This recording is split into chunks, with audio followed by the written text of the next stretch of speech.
নমস্কাৰ বন্ধুসকল, মই লোচন ৰাজখো আজি আপোনালোকৰ মাজলৈ এটা বিশেষ ব্লগ লৈ আহিছোঁ। আজি এই ব্লগটো ফটো চাই আপোনালোকে গম পাইছে নিশ্চয়। আমি আজি এই ব্লগটোত আলোচনা কৰিম যে কেদাৰনাথ মন্দিৰলৈ যাবলৈ আপোনালোকে কেনেকৈ যাব লাগিব, কিমান দূৰ হয়, সকলো কথা এই ব্লগটোত আপোনালোকক দেখুৱাম।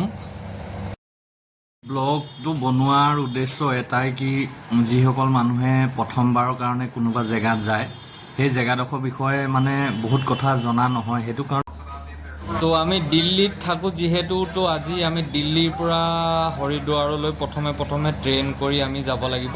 যদি আপোনালোকে অসমৰ পৰা আহে তেতিয়া প্ৰথমে আপোনালোকে দিল্লীলৈ আহিব লাগিব, তাৰপাছত আপুনি দিল্লীৰ পৰা ট্ৰেইন লৈ হৰিদ্বাৰ অভিমুখে ট্ৰেইনত 4 পৰা 5 ঘণ্টা আপোনালোকে ট্ৰেইনত যাব লাগিব।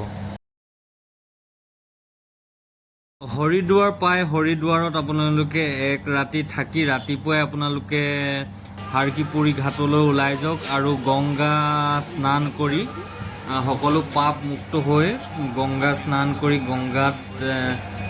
গংগা জল লৈ আমি যাবলৈ লৈছোঁ কেদাৰনাথ মন্দিৰৰ বাবে। হৰিদ্বাৰৰ পৰা কেদাৰনাথ মন্দিৰ 300 কিলোমিটাৰ হয় আৰু আমি ৰাতিপুৱাই প্ৰভাততে গা পা ধুই গংগা নদী স্নান কৰি সকলো পৰিয়ালে স্নান কৰি এতিয়া আমি এঘণ্টাৰ পাছত সৰু সুৰা কিবা ব্ৰেকফাষ্ট এটা কৰি আমি কেদাৰনাথৰ অভিমুখে যাত্ৰা কৰিম। তো গতিকে আপোনালোকে চাই লওক। প্ৰথমে আমি গংগা মাক সেৱা কৰিলোঁ আৰু যি পাপ হৈছিল জীৱনত সকলোখিনি মুক্ত কৰি আমি যাবলৈ লৈছোঁ কেদাৰনাথ ধামৰ অভিমুখে। আমি এখন গাড়ী কৰিছোঁ 7 ছিটাৰ, 2টা পৰিয়াল গৈছোঁ কাৰণে আমি 4 দিনৰ যাত্ৰাত 15,000 টকা লৈছে। এখন 7 ছিটাৰ আমি 2টা পৰিয়াল লৈ গৈছোঁ আৰু ৰাস্তাত চব আমি যোৱা দিনা অলপ বৰষুণ আছিল। অলপ দূৰ বৰষুণ যোৱাৰ পাছতেই বৰষুণটো কমি গৈছিল আৰু চব কিমান এটা সুন্দৰ দৃশ্য। অলপ দূৰ যোৱাৰ পাছতেই সকলো মন মুহি গৈছিল আমাৰ। চাৰিওফালে পাহাৰৰ অবিহনে, পাহাৰ আৰু জলৰ অবিহনে ইয়াত একোৱেই নাছিল।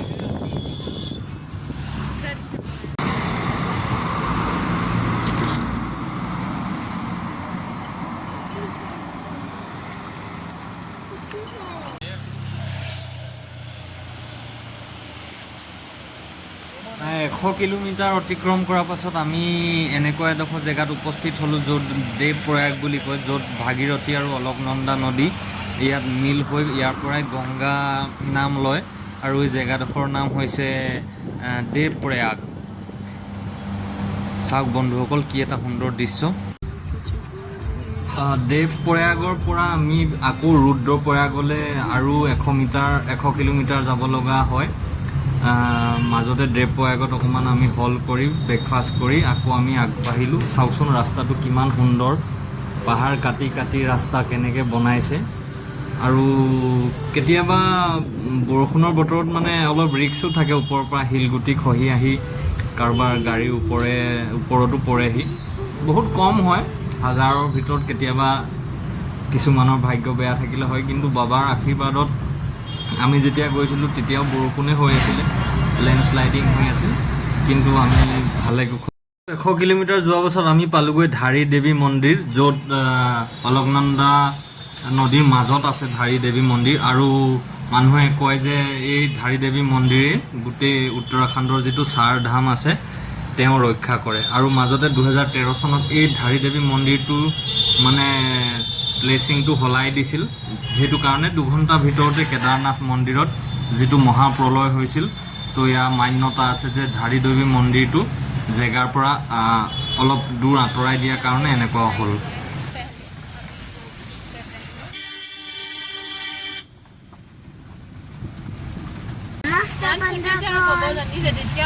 আমি কেদাৰনাথ মন্দিৰ গৈছোঁ, আপুনি চাই থাকিব দেই।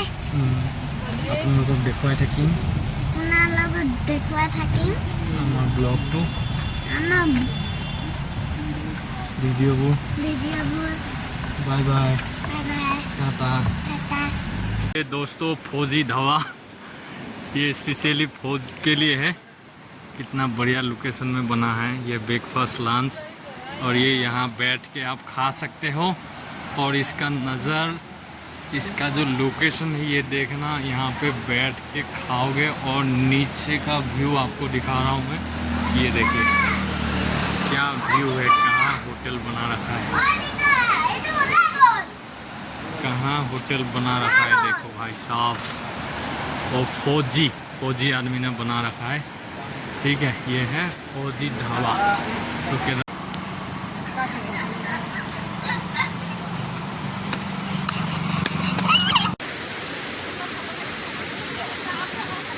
দুশ কিলোমিটাৰ অতিক্ৰম কৰাৰ পাছত আমি পালোহি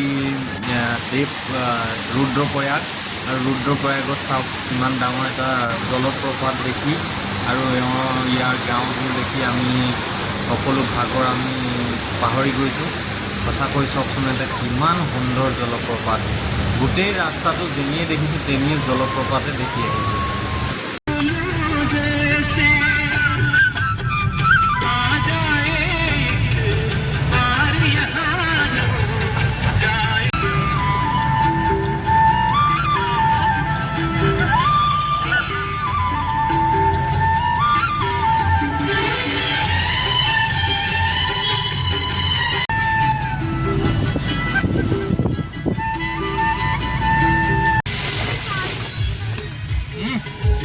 আমি 280 কিলোমিটাৰ অহাৰ পাছত ফাটা নামে এটুকুৰা জেগাত আমি হোটেল লৈছোঁহি। আপোনালোকে সোণপ্ৰয়াগতো ল'ব পাৰে, কিন্তু সোণপ্ৰয়াগত অকণমান ৰিস্ক হয়। সকলো কামটো ভগৱানে নকৰে, কিছুমান নিজৰ মগজেও কৰিব লাগে। সেইটো কাৰণে আমি সোণপ্ৰয়াগতকৈ 10 কিলোমিটাৰ আগত ফাটা বুলি এটুকুৰা জেগা আছে, যি বিলকুল ছেফ হয় ইয়াত জেগাডোখৰত। ইয়াত আপোনালোকে পাৰিলে হোটেল ল'ব। এয়া হোটেলৰ ৰুমো সস্তাত পাব আপোনালোকে ইয়াত, আৰু বহুত ছেফ হয়, মানে ওচৰত নদী নাই। মানে ইয়াৰ মানুহে কয় যে টুৰিষ্টৰ ফটোগ্ৰাফাৰ কাৰণে মানুহবিলাকে কিছুমানে নদীৰ কাষতে। আৰু আমি আহি পাওঁতে ৰাস্তা ওপৰলৈ যাবলৈ দিয়া নাছিল মৌচম বিভাগে। সেইটো কাৰণে আমি অকণমান ৰাতিপুৱা প্ৰাতঃ ভ্ৰমণ কৰিলোঁ এনেই থকাতকৈ। ওচৰে পাঁজৰে ইয়াত গুপ্তকাশী বুলি আৰু এটুকুৰা মন্দিৰ আছে, যি ছমাহ কেদাৰনাথৰ মন্দিৰ বন্ধ হ'লে ইয়ালৈকে তেওঁ পূজাৰীসকলে সকলো বস্তু ইয়ালৈকে লৈ আনে, পূজা ভাগ ইয়াতে কৰে।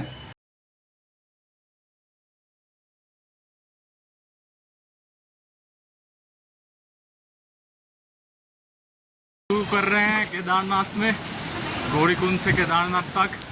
हर हर महादेव, जय श्री केदार, जय श्री केदार।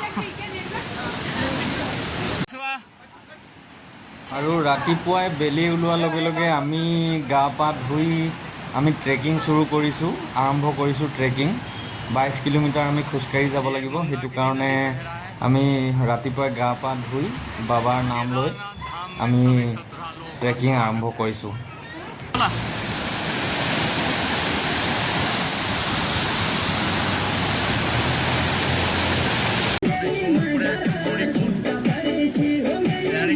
সোণপ্ৰয়াগৰ পৰা গৌৰীকুণ্ডলৈ 5 কিলোমিটাৰ হয়, যি শ্বেয়াৰিং টেক্সি চলে। এজন মানুহৰ 50 টকাকৈ লয়। কিন্তু সেইদিনা আমাৰ লেণ্ডশ্লাইডিং বহুত হৈ আছিল কাৰণে আমি আধা কিলোমিটাৰমান টেক্সিত যাব পাৰিলোঁ। তাৰপাছত আমি খোজকাঢ়িয়ে যাব লগা হ'ল। এনেই নৰ্মেল দিনত যদি আপোনালোকে যায় তেতিয়া 16 কিলোমিটাৰ খোজকাঢ়িব লগা হয় গৌৰীকুণ্ডৰ পৰা কেদাৰনাথলৈকে। কিন্তু সেইদিনাখন মানে কি বুলি কয়, লেণ্ডশ্লাইডিং হোৱাৰ কাৰণে আমি 5 কিলোমিটাৰ যাব নোৱাৰিলোঁ, আধা কিলোমিটাৰমান গ'লোঁ। তাৰপাছত আমি 22 কিলোমিটাৰ খোজকাঢ়িয়ে গুচি গ'লোঁ, আৰু ৰখিবলৈ সময় নাই আৰু। এয়া চাওক বন্ধুসকল, আমাৰ বেটা ইমান ওপৰলৈ 22 কিলোমিটাৰ খোজকাঢ়ি যাব নোৱাৰে। সেইটো কাৰণে আমি এটা পিঠু কৰিলোঁ, য'ত এই মানুহজনে নিজৰ কান্ধত উঠাই লৈ যাব।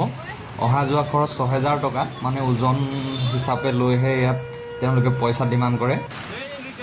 তেওঁলোকে যোৱাৰ আগত তেওঁলোকৰ আই কাৰ্ড আৰু ফোন নম্বৰ সকলো আপোনালোকক শ্বেয়াৰ কৰি দিব। আৰু ইমান ভাল মানুহ ইয়াৰ দেৱভূমিৰ মানুহবিলাক, মানে আপোনাক অকণমানো অসুবিধা মানে ফিল কৰিব নিদিয়ে। মই তেওঁক ক'লোঁ যে আপুনি আমাৰ লগে লগে যাব লাগিব, নহ'লে আপুনি যদি হেৰাই যায় বেটা বহুত আমনি কৰিব। সেইটো কাৰণে তেওঁ য'তেই ৰখিবলৈ কয় তাতেই ৰৈ দিয়ে। আমি যেনেকৈ কওঁ তেনেকৈয়ে যায়, আমাৰ লগে লগে খোজকাঢ়ি গৈ আছে। গতিকে একো অসুবিধাই নহয়, আপুনি লগে লগে খোজকাঢ়ি গৈ থাকিব, তেওঁ আমাৰ লগে লগে গৈ থাকিব আৰু মন্দিৰত গৈ তেওঁ নমাই দিবগৈ গৈ। বাকী মোৰ মানুহগৰাকী আৰু মই খোজকাঢ়িয়ে গৈছোঁ। ইয়াততো যাবলৈ বহুত অপশ্যন আছে, ঘোঁৰাত মানুহে যায়, হেলিকপ্টাৰত যায়, কিন্তু আমি নিজৰ ভক্তিভাৱ লৈ খোজকাঢ়িয়ে যাম বুলি বহুত 3 বছৰ আগৰ পৰা ভাবি আছিলোঁ। সেইটো কাৰণে আমি খোজকাঢ়িয়ে আহিছোঁ। नहीं भैया এয়া আমি কেদাৰনাথ ট্ৰেকিঙত আমাৰ অসমৰ গুৱাহাটীৰ পৰা আজি 107 দিন খোজকাঢ়ি সুদা ভৰিয়ে দাদাই 20 লিটাৰ গংগা জল কান্ধত লৈ কাৱৰ যাত্ৰা কৰি কেদাৰনাথ মন্দিৰৰ ওপৰত জল অভিষেক কৰিবৰ কাৰণে আহিছে। চক আমি দাদাক লগ পাইছোঁ। দাদা এবাৰ চাই দিব। হৰ হৰ মহাদেৱ। সঁচাকৈ বহুতে ভাল লাগিল, দাদাকো লগ পালোঁ। আৰু মই গুৱাহাটী বশিষ্ঠ মন্দিৰৰ পৰা কামাখ্যা মন্দিৰ হৈ সুদূৰ কামাখ্যা মন্দিৰৰ পৰা ৰাম মন্দিৰৰ পৰা হৰিদ্বাৰৰ পৰা 11 লিটাৰ গংগাত জল লৈ সুদূৰ কেদাৰনাথলৈকে পদযাত্ৰা কৰি আছোঁ। আজি মোৰ 106 দিন হ'ল। গতিকে বহুত বহুত ধন্যবাদ আপোনালোকৰ মৰম আৰু আপোনালোকৰ আশীৰ্বাদ লৈ মই এই ট্ৰেকিং আৰম্ভ কৰিছোঁ। গতিকে হৰ হৰ মহাদেৱ, হৰ হৰ মহাদেৱ, জয় শ্ৰী কেদাৰ। গতিকে আপোনালোকে আহক, জীয়াই থাকোঁতে স্বৰ্গখন এবাৰ আপোনালোকে চাই যাওকহি। মানুহে কয় মৰাৰ পাছত স্বৰ্গলৈ যায়, কিন্তু আমি জীয়াই থকা অৱস্থাত এই স্বৰ্গলৈ আহিলোঁ। আৰু জীৱনত আমাক একো নালাগে, বাবাৰ দৰ্শন আৰু বেছি দূৰ নাই। আৰু অলপ সময় পাছতে আপোনালোকক দৰ্শন কৰাম বাবা কেদাৰনাথ মন্দিৰৰ।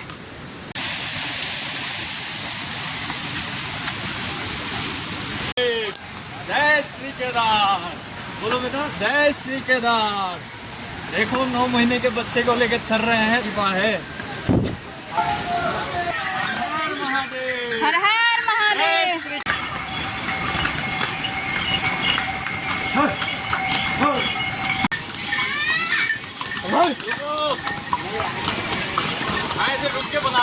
शाबाश शाबाश, खींच के रख, शाबाश, बहुत बढ़िया, एक्सीलेंट, लंबा स्टेप रख, शाबाश, पहुंच गया,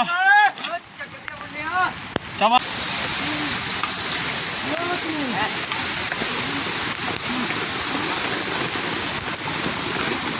शाबाश शाबाश शाबाश, खींच कर रख, रेडी। নমস্কাৰ অসমবাসী, চাওক ইমান ধুনীয়া ভিউ আৰু সঁচাকৈ কি ক'ম, মানে মনটো বহুতে ভাল লাগিছে। চাই লওক এবাৰ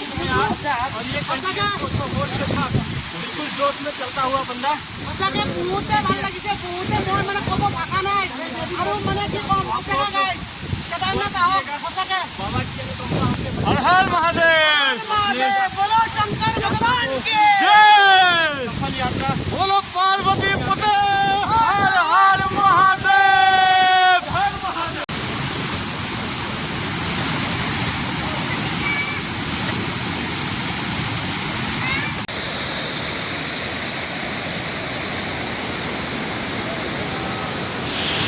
देखो हमारा संजना मैडम 9 महीने के बच्चे को लेके केदारनाथ ट्रैक पे चल रहे हैं। देखिए इधर देख दो एक बार बाबू, ये देखिए, ये हमारे बाबू, ये देखिए ट्रैक हिमालय के ऊपर केदार घाटी में हम लोग चल रहे हैं।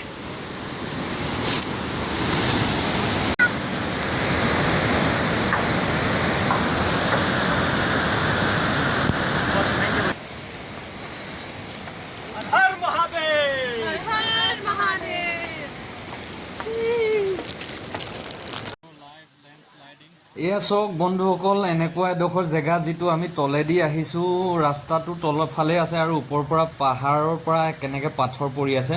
আৰু আটাইতকৈ চমৎকাৰী যে যেতিয়া পাথৰখিনি পৰিছে, তলৰ মানুহবিলাক যেতিয়া তলত পাইছেহি, তেওঁলোকে ওম নমঃ শিৱায় বুলি কৈ দিয়াৰ লগে লগে পাথৰখিনি ৰৈ দিয়ে। আৰু মানুহবোৰ যেতিয়া পাৰ হৈ গুচি আহে, তেতিয়া আকৌ পাথৰখিনি মাটিত পৰি যায়। আৰু পৰাৰ লগে লগে ইয়াৰ লোকেল মানুহে, চিকিউৰিটি গাৰ্ডে পাথৰখিনি আঁতৰাই দিয়ে। গতিকে কিমান এটা বাবাৰ কৃপা আপোনালোকে চাওকচোন। গতিকে ইয়াত আহিবলৈ আপোনালোকে একো টেনশ্যন কৰিবলৈ দৰকাৰ নাই, চব বাবাই ৰক্ষা কৰিব। আপুনি খালি মাত্ৰ আপুনি গৈ থাকক, বাবাৰ নাম লৈ আপোনালোকৰ চব বিপদ বিঘিনি সকলো নিজে নিজে আঁতৰি যাব। লাগিছে না আমাৰ মানুহকেইজনীৰ ভাগৰ লাগিছে, তেওঁলোকে ইমান প্ৰেক্টিচ নাই, আমাৰ প্ৰেক্টিচ আছে যদিও তেওঁলোক গৈ আছে ক'তো নৰখাকে। তো গতিকে এইখন এখন স্বৰ্গ হয়। মানুহে কয় যে মৰাৰ পাছত মানুহে স্বৰ্গলৈ যায়, কিন্তু আপোনালোকে যদি এবাৰ কেদাৰনাথ আহে, আপোনালোকে জীয়াই থাকোঁতেই স্বৰ্গখন আপোনালোকে চাবলৈ সক্ষম হ'ব। जाएगी। গোটেই ৰাস্তাত আপোনালোকে 100টামান ৱাটাৰফল পাব আৰু ইয়াৰ পানী ইমানেই ঠাণ্ডা ইমানেই অমৃতৰ দৰে আমি ডাইৰেক্ট বটলত ভৰাই এয়া পানীয়ে খাইছোঁ আপোনালোকে কিনি পানী খাবলৈ দৰকাৰ নাই চাওকচোন পাহাৰখন কিমান সুন্দৰ ডাৱৰে আৱৰি আছে এনেকৈ আপুনি গৈ 22 কিলোমিটাৰ পাছত মন্দিৰ পাবগৈ আপুনি অলপ ভাগৰো নালাগে মানে ইমান ভাল এটা পৰিৱেশ साथी सुनो कि केदारनाथ तक आपके साथ पैदल चलने के लिए हिम्मत रखे। जय श्री केदार।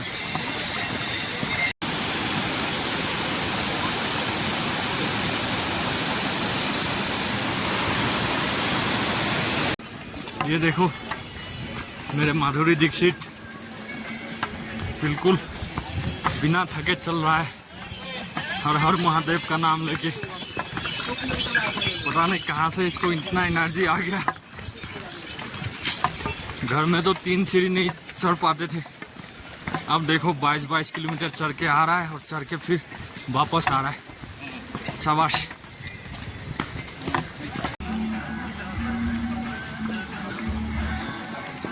ये दो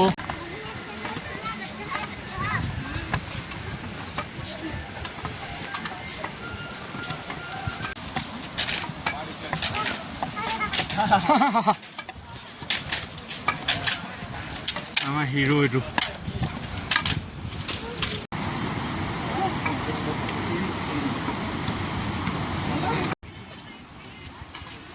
ফাইনেলি 22 কিলোমিটাৰ খোজকাঢ়ি আমি এতিয়া দেখিবলৈ পাম কেদাৰনাথ মন্দিৰ আবেলি সময়ত আমি এতিয়া আৰতি দৰ্শন কৰিম ফাইনেলি পাই গ'লোহি বন্ধুসকল চাওক সন্ধিয়া 7টা বজাত আৰতি হৈ আছে ইয়াত আৰু গোটেই দিনটো আহি যি ভাগৰ দুখ কষ্ট এই আৰতিটোত আহিয়ে পূজা কৰাৰ লগে লগে সকলোখিনি শেষ হৈ যায় আৰু অট'মেটিক আপোনাৰ চকুৰ পৰা চকু পানী ওলাবলৈ ল'ব গোটেই দিনটো আপুনি যিমান দুখ কষ্ট ভাগৰ কৰি গধুৰ বেগ লৈ আপুনি 22 কিলোমিটাৰ পাহাৰৰ ওপৰত উঠি আহি শেষত আপুনি যেতিয়া মন্দিৰ ভাগ দৰ্শন কৰিব আপোনাৰ সকলোখিনি ইয়াতে শেষ হৈ যাব।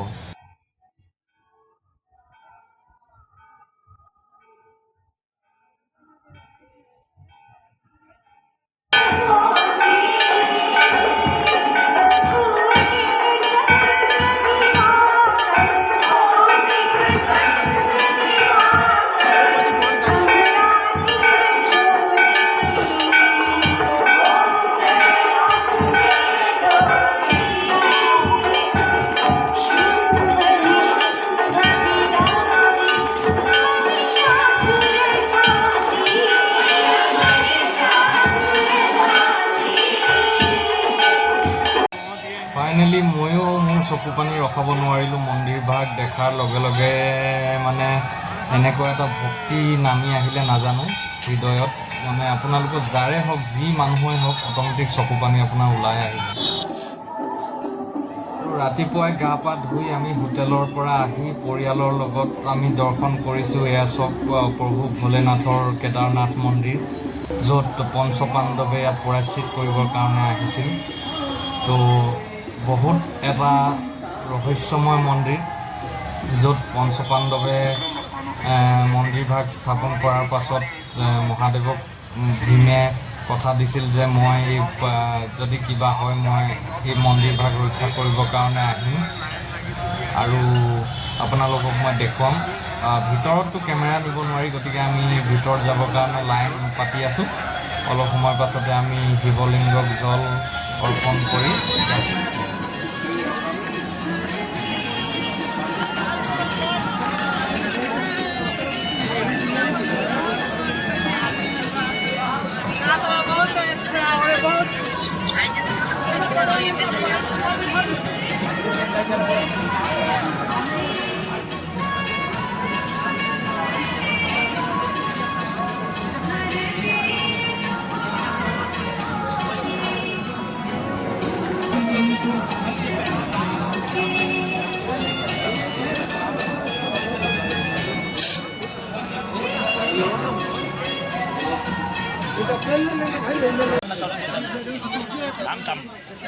এই ভাগে সেই ভাগ ভীমশিলা যি পাথৰ ওপৰৰ পৰা নামি আহি মন্দিৰ ভাগক ৰক্ষা কৰিছিল যেতিয়া মহাপ্ৰলয় হৈছিল। এই ভাগকো মানুহে পূজা অৰ্চনা কৰে। এই ভাগৰ কাৰণেই আজি মন্দিৰ ভাগ বাচি আছে বুলি মানুহে কয়।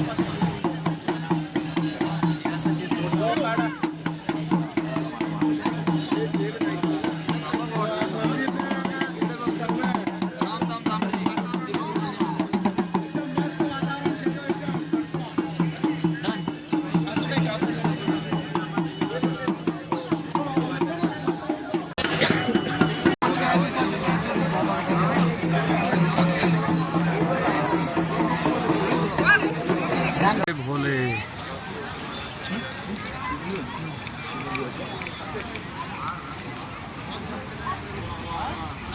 पवित्र बाबा केदारनाथ धाम के जो प्रतिनिधि के रूप में पुजारी भागवत सिंह जी इस बद्रीनाथ केदारनाथ मंदिर समिति के प्रशासनिक अधिकारी के रूप में जो हमारे बीच में मौजूद है श्रीमान पुष्पा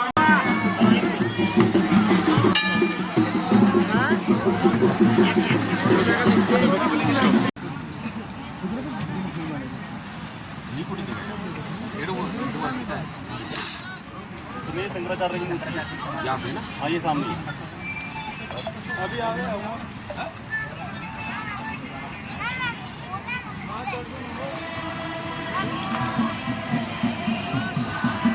তো 2013 চনত যেতিয়া ওপৰ পাহাৰৰ পৰা দুৰ্যোগ প্ৰাকৃতিক দুৰ্যোগ হৈ পানী খহি আহিছিল, তো আহি মন্দিৰৰ ওপৰেদি পানী যাব লৈছিল আৰু পাহাৰৰ পৰ্বতৰ ওপৰৰ পৰা এই পৰ্বতৰ হিমালয়ৰ ওপৰৰ পৰা এটা পাথৰ যাক আমি ভীমশিলা বুলি কওঁ, ভীমশিলাই আহি অট'মেটিক ইয়াত মন্দিৰৰ পাছফালে মন্দিৰৰ পাছফালে আহি ৰৈ দিছিলেহি। তো মতে পঞ্চপাণ্ডৱে যেতিয়া কুৰুক্ষেত্ৰ যুদ্ধৰ পাছত নিজৰ পাপ হেৰি কৰিবৰ কাৰণে খণ্ডন কৰিবৰ কাৰণে বাবা ভোলেনাথৰ ওচৰত আহিছিল আৰু বাবা ভোলেনাথ এই জেগাতে নন্দীৰ ৰূপত লুকাই আছিল। আৰু ভীমে দুইখন পৰ্বততে দুটা ভৰি মেলি দিছিল। যদি নৰ্মেল নন্দী বা গৰু আছিল তেওঁলোক মোৰ ভৰি তলেদি পাৰ হৈ যাওক, আৰু যদি ভোলেনাথ হয় তেওঁ কোনো পধ্যে কাৰো ভৰি তলেদি পাৰ নহ'ব। আৰু সেই টাইমতে ভগৱানে নন্দীৰ ৰূপ লৈ তললৈ পাতাল ফাটি সোমাই গৈছিল আৰু তেতিয়াই ভীমে তেওঁ নেগুৰত ধৰি নিব খুজিছিল আৰু নেগুৰত ধৰিব খোজোতে তেওঁ গৰ্ভগৃহত সোমাই গৈছিল। আৰু তেতিয়াই ভীমে কৈছিল যে এই মন্দিৰ ভাগত যেতিয়াই আপদা হ'ব, কেতিয়াবা কিবা দুৰ্যোগ হ'ব, মই ৰক্ষা কৰিম বুলি। আৰু সেয়াই 2013 চনত যেতিয়া দুৰ্যোগ হ'ল, এই পাথৰ ভাগ দেখিছে আপুনি, ভীমশিলা ভাগ ওপৰৰ পৰা আহি ক'ৰ পৰা আহিছে আপোনালোকে চাওক, এই ওপৰৰ পৰা আহি অট'মেটিক ইমান ওপৰৰ পৰা আহি যদি একো মায়া নাথাকিলেহেঁতেন তেতিয়া এই পাথৰ ভাগে মন্দিৰ ভাগ ভাঙি লৈ গুচি গ'লহেঁতেন। কিন্তু ক'ত আহি ৰৈ দিছে যাতে পানীখিনি ওপৰৰ পৰা অহা পানী দুফালে মন্দিৰৰ ছাইডে ছাইডে হৈ গুচি গ'ল আৰু মন্দিৰত একোৱেই নহ'ল। আপোনালোকে চাওক, মন্দিৰ ভাগৰ পাছফালে 10 মিটাৰ আগত আহি ৰৈ দিলেহি আৰু তেতিয়াৰ পৰা পাথৰ ভাগক পূজা আমাৰ ব্লগটো ইমানতে সামৰণি মাৰিছোঁ। আমি মানে ভিউজ বা কিবা ছাবস্ক্ৰাইব কৰিব নোৱাৰে বঢ়াবৰ কাৰণে ব্লগটো বনোৱা নাই সঁচাকৈ। কিন্তু আপোনালোকে বহুত মানুহে নাজানে যে কেনেকৈ আহিব লাগে, কি কথা। তো গতিকে সেইটো কাৰণেহে অকণমান ইনফৰমেশ্যনৰ কাৰণেহে অকণমান ব্লগটো বনাই আপোনালোকক শ্বেয়াৰ কৰিছোঁ। যদি আপোনালোকৰ এনেকুৱা অনুভৱ হয় যে আমি যোৱাৰ আগত কিছুমান ইনফৰমেশ্যন লৈ যোৱাটো ভাল হ'ব, তো গতিকে আপোনালোকে মোৰ ব্লগটো চাই আপোনালোকে মন্দিৰ ভাগলৈ দৰ্শন কৰিব। মন্দিৰ ভাগ দৰ্শন কৰি আহিব আৰু আশা কৰোঁ আপোনালোকে আমি যেনেকৈ গ'লোঁ আপোনালোকে বাবাৰ নাম লৈ ধুনীয়াকৈ মন্দিৰ ভাগ দৰ্শন কৰি আহক। ব্লগটো ইমানতে সামৰণি মাৰিছোঁ আমি। আপোনালোকৰ যদি সপোন আছে যে বাবাক এবাৰ দৰ্শন কৰাটো আপোনালোকে আহক। যদি কিবা অসুবিধা হয় মোৰ কমেণ্ট কৰিব, মই আপোনালোকক ফোন নাম্বাৰটো দি দিম, য'ত যেনেকৈ যি কৰিব লাগে আপোনালোকক বুজাই দিম। বাকী আজি ব্লগ ভাগ ইমানতে সামৰণি মাৰিছোঁ। হৰ হৰ মহাদেৱ, ওম নমঃ শিৱায়।